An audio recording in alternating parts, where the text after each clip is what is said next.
Olá, internauta da Jovem Pan Online, boa tarde a você, bem-vindo ao nosso espaço online desta sexta-feira. Olha, baixas temperaturas podem provocar ataques cardíacos. Os cuidados devem ser redobrados nesta época do ano. Nós vamos falar sobre o assunto hoje com o cardiologista da Beneficência Portuguesa, Dr. José Marcos de Góes. Muito obrigada pela presença do senhor. Obrigado pelo convite. Obrigado pelo convite. Boa tarde a você e aos telespectadores. Para a gente começar entendendo qual é a relação, doutor, entre frio e problemas cardíacos. Qual é a relação? Isso já tem mais de 50 anos que já se pesquisa essa relação, principalmente no hemisfério norte, que as temperaturas são bem definidas, no inverno, primavera, verão. E aqui na região sul, de São Paulo, sul de Minas, para baixo, as temperaturas também no inverno elas costumam ser baixas, né? E a observação que se tem visto é que a taxa de infarto agudo do miocárdio, com óbitos, elas aumentam quando a temperatura fica abaixo de 14 graus centígrados por dias consecutivos. E esse trabalho foi desenvolvido no Instituto do Coração pelo Dr. Luiz Machado César e pelo Dr. Rodolfo, que mostrou que durante esse período ocorre um aumento de admissões por infarto do miocárdio, que chega a 30%. É um aumento expressivo. Inclusive, nessa semana, os estados do sul do país já registraram temperatura abaixo de zero, né? No sul, as pessoas enfrentam maiores problemas? O grande problema é a falta de a pessoa se proteger. Então, ela está num ambiente aquecido e ela sai para um ambiente frio e sem estar protegido, inclusive com roupas adequadas, o nariz, o rosto, quer dizer, aquele ar frio que ele respira. E se a pessoa já tem predisposição, já é uma pessoa diabética, hipertensa, tabagista, já sabe que tem problema cardiovascular ou cerebrovascular, teve problema de isquemia cerebral, esse grupo é o grupo de risco. Além disso, tem o grupo que tem problemas respiratórios. E a gente sabe que em grandes metrópoles, principalmente São Paulo, o índice principalmente na época de inversão térmica, aumenta os poluentes do ar e provoca um processo inflamatório pulmonar. E esse processo inflamatório também se traduz no sistema vascular. Então as artérias ficam mais inflamadas e isso promove, além da vasoconstrição ocorrida pelo frio, aumento de fatores de coagulação, ruptura muitas vezes de placas por processo inflamatório das artérias.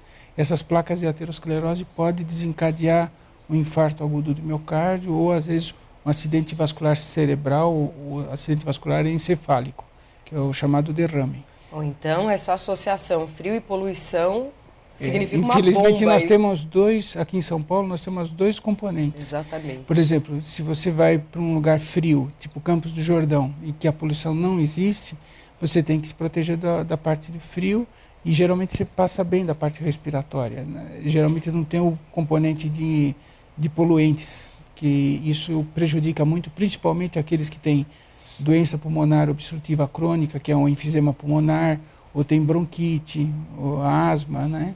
Ou a pessoa idosa, que são o grupo mais atingido.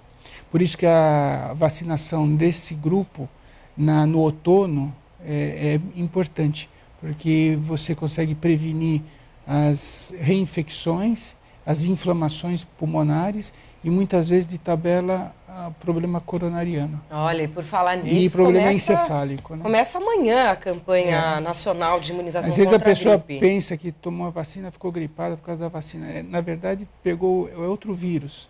E a Secretaria de Saúde ela tenta pegar a cepa mais comum dessa época do ano.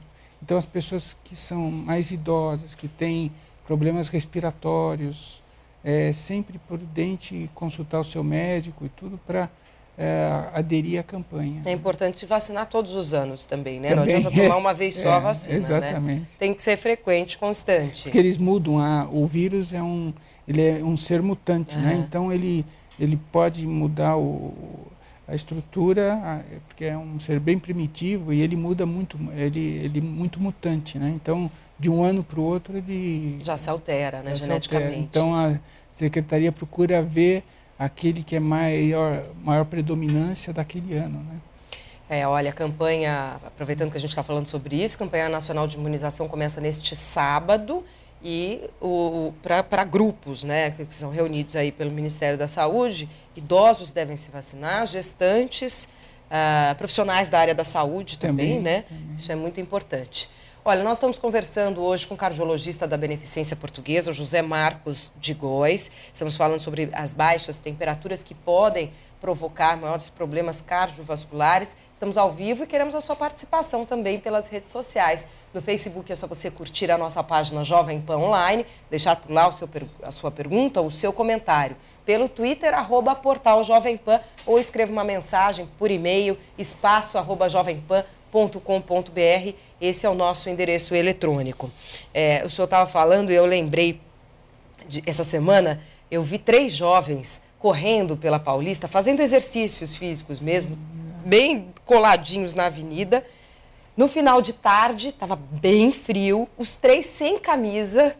Quer dizer, não é muito recomendável, né? Além de estar num lugar absolutamente poluído, exato, eles estavam passando frio. Então, eles têm...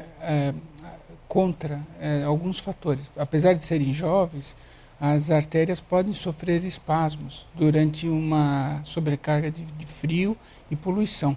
Então, ela pode se inflamar e vasoconstrição, que é principalmente dado por uma cinina, que é a noradrenalina, e que promove essa vasoconstrição. Essa vasoconstrição, que é um espasmo, pode desencadear um infarto, mesmo numa pessoa jovem. Infelizmente, a gente tem visto atletas que tem, além do infarto, tem outros problemas congênitos, como a hipertrofia assimétrica do coração, as valvulopatias, mas as coronárias em temperatura muito baixa, sem um aquecimento, e principalmente o aquecimento das vias aéreas superiores. O nariz ajuda a aquecer, mas mesmo assim fazer uma proteção adicional, ou com chale, ou um protetor para respirar um ar mais aquecido. E se proteger o tórax, quer dizer, ele fazer o exercício protegido, né? Se possível, numa área que não tenha tanto poluente. Então, por exemplo, correr na Paulista é complicado. Não então, tem muita partícula em suspensão que a pessoa vai aspirando. Muita gente faz exercício em grandes avenidas hoje, né? E não é o indicado, sabe?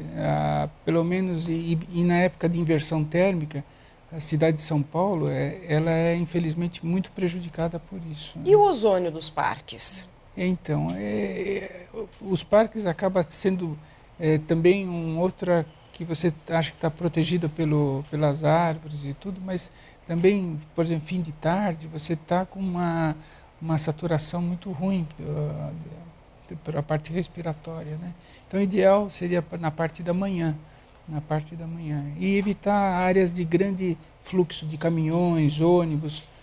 Agora tem esse diesel I50 com menos partículas que a Petrobras está distribuindo e que eu espero que logo os caminhões comecem a adotá-lo, né? Porque isso vai, uma cidade desse porte, vai beneficiar bastante a população, né?